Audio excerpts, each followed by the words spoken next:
में हमारी नाक अंदर की तरफ इवॉल्व हुई, जो धूल और मिट्टी और स्मॉल पार्टिकल्स को रोक सकती थी। लेकिन हाइलोबैटिडाई की नाक बाकी बंदरों जैसी ही थी।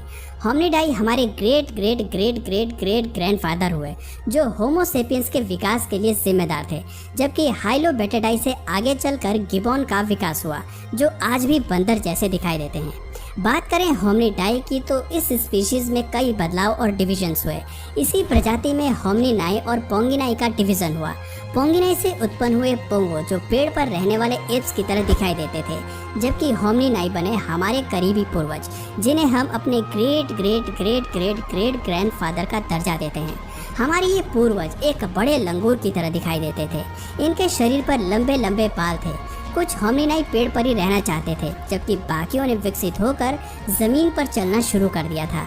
ऐसे में होमिनिनाई से दो डिवीजन हुए। पहले डिवीजन से बने होमिनिनी, जो जमीन पर चलना सीख गए थे और इनके बदन पर बाल भी कम थे, और दूसरी बनी गोलिनी, जो अब भी पेड़ पर ही रहना चाहते थे। गोलिनी से निकले गोरिल्ला, जो आज भी धरती पर मौजूद हैं।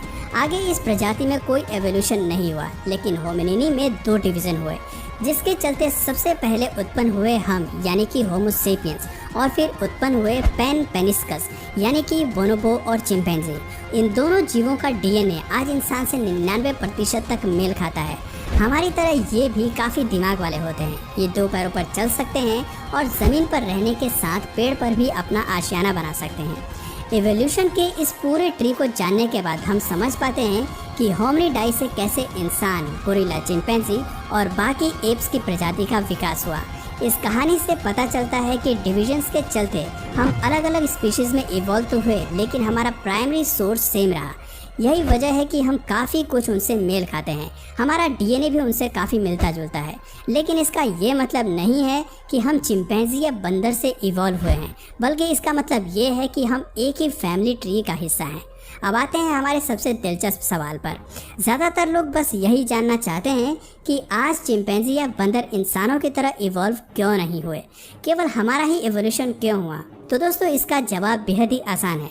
दरअसल कुदरत में किसी भी प्रजाति का एवोल्यूशन तब होता है जब उन्हें विकास की ज़रूरत होती है। डार्विन की एवोल्यूशन थ्योरी में आपने नोटिस किया होगा कि फिंचेस भी तभी इवॉल्व हुई जब उनकी हैबिटेट में बदलाव हुआ।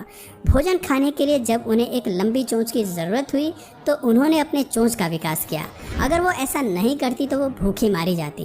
कुछ ऐसा ही हमें इंसानों के मामले में भी देखने को मिलता है।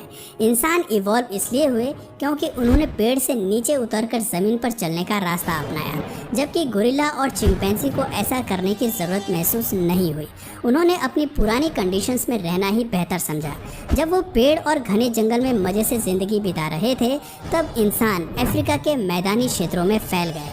भोजन के लिए इन्होंने ज़्यादा समय सतह पर बिताना शुरू किया और इसीलिए ये दो पैरों पर चल पाए। इस फीचर के विकास के साथ ही इंसान कैसे आगे इवॉल्व हुआ, ये कहानी हम आपको ऑलरेडी पिछली वीडियो में बता चुके हैं। पर अगर फिर भी आपको इस एवोल्यूशन की प्रोसेस को और अच्छे से समझना है तो प्लीज़ कमेंट में इसका पार्ट 3 ज़रूर लिखिए। मैं इसका पार्ट 3 भी ज़रूर बनाऊंगा, और वो भी बहुत डिटेल में। तो दोस्तों, आज की वीडियो में बस इतना ही। उम्मीद करता हूँ आपके सभी सवालों का जवाब इस वीडियो में मिल गया होगा।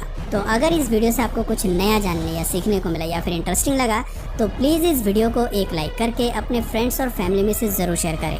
और यदि आप इस चैनल पर नए हैं तो प्लीज़ इस चैनल को सब्सक्राइब करके बेल नोटिफिकेशन आइकन को ऑन कर लीजिए, ताकि हमारे आने वाले वीडियोज़ आप मिस ना करें। मिलते हैं फिर किसी वीडियो में नए टॉपिक के साथ। तब तक के लिए नमस्कार।